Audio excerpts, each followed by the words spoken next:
course, the opportunity is there for everyone to get the mercy of the previous acharyas. Anyone who's distributing massive books, there's no question. So devotee doesn't care about liberation or about sense gratification. That's just a cheap thing. Begging at his doorstep. Simply is trying to develop his mood of surrender to the acharya, surrender to Krishna to satisfy their desire. And he tastes more and more nectar, increasing day by day, moment by moment. That desire increases so much. We should culture that desire. If we look in ourselves, we should see that what desire, how earnestly, how deeply are we desiring to love Krishna, to satisfy his desire through the spiritual master. The result will be, while we're chanting, we should be crying for Krishna.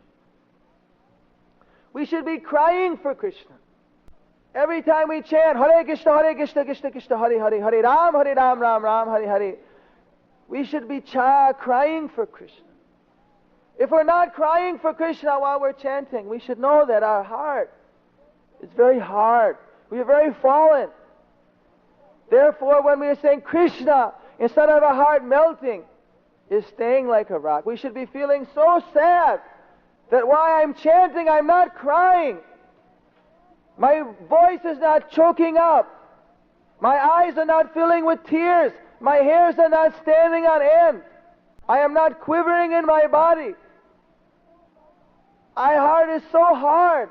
Then we should cry that we're not crying for Krishna.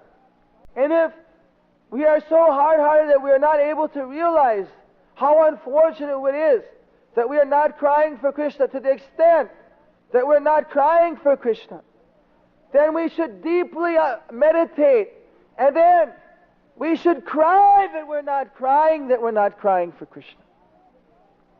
And if we're not crying that we're not crying for Krishna, then we should cry that we're not crying for Krishna.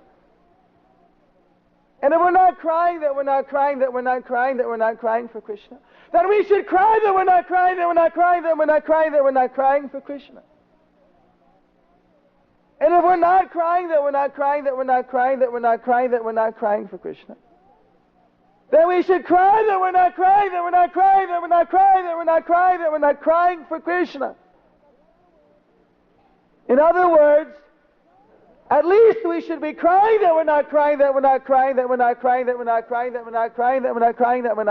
Krishna. At least we should be crying for Krishna somehow or other, how to satisfy his transcendental desires.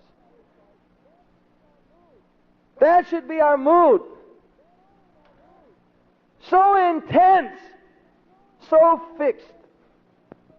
Then Krishna, he cannot resist. All right. Thank you very much.